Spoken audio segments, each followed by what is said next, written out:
नमस्कार। चलिए आज चलते हैं समय में बहुत पीछे, एक ऐसी कहानी सुनने जहां पूरी दुनिया का ज्ञान बचाने के लिए एक महायुद्ध लड़ा गया था। यह सिर्फ एक कहानी नहीं, बल्कि ये अस्तित्व की लड़ाई है। अब ये सवाल सुनने में थोड़ा अजीब तो लगता है ना?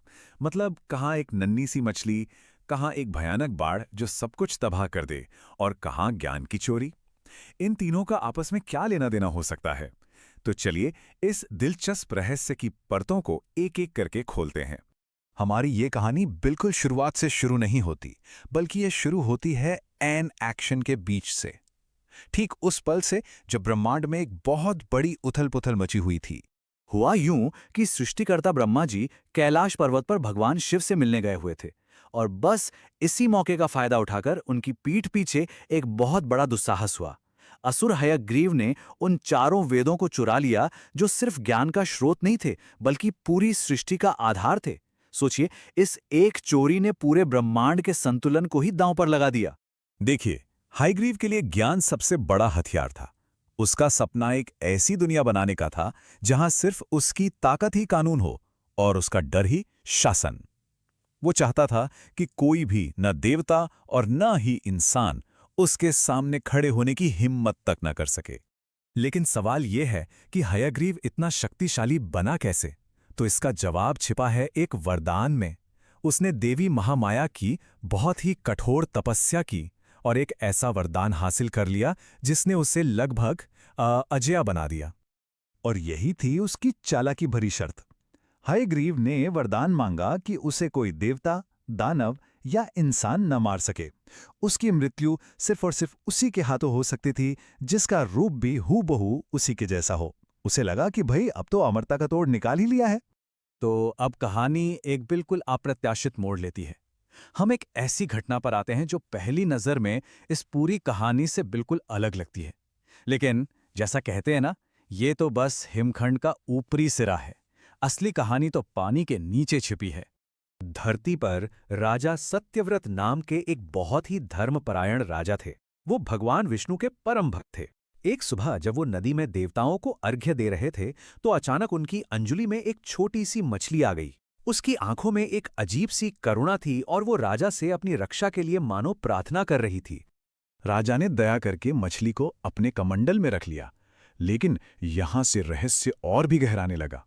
अगले ही दिन वो मछली इतनी बड़ी हो गई कि कमंडल छोटा पड़ गया। राजा ने उसे एक बड़े बर्तन में रखा, फिर एक सरोवर में, लेकिन हर बार वो अपनी सीमाओं को पार करती चली गई। अब तक राजा सत्यव्रत ये समझ चुके थे, ये कोई सामान्य जीव नहीं था। वो किसी दिव्य शक्ति के संपर्क में थे, और उनके मन में आश्चर्य और श्रद्धा का एक मिला-जुला भाव जाग रहा था। और बस यहीं पर कहानी के दो अलग-अलग चल रहे धागे एक साथ आने वाले हैं। ये वो पल है जहां रहस्य से पर्दा उठने वाला है। जैसे ही राजा ने उस मछली को समुद्र में छोड़ा, एक अद्भुत दृश्य प्रकट हुआ। समुद्र की लहरें एक सुनहरे प्रकाश से चमक उठीं और उस छोटी सी मछली ने अपना विशाल दिव्य रूप प्रकट कर दिया। वो कोई और नहीं बल्कि स्वयं भगवान विष्णु थे, अपने मत्स्य अवतार में। भगवान विष्णु ने राजा सत्यव्रत को एक भयानक चेतावनी दी।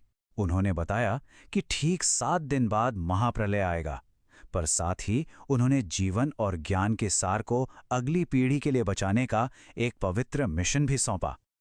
अब कहानी अपने चरम पर पहुंचती है। यहाँ हम देखते हैं कि कैसे ब्रह्मांड की व्यवस्था, यानी धर्म को फिर से स्थापित करने के लिए दो अलग-अलग दिव्य शक्तियों को एक ही लक्ष्य के लिए काम करना पड़ता है।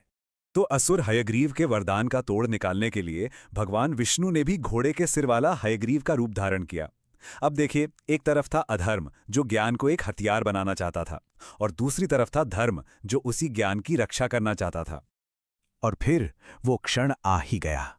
आकाश मानो फट पड़ा, बादल गरजने लगे और देखते ही देखते पूरी दुनिया जलमग्न होने लगी। इस भयानक प्रलय के बीच एक साथ दो बड़ी घटनाएं हो रही थीं।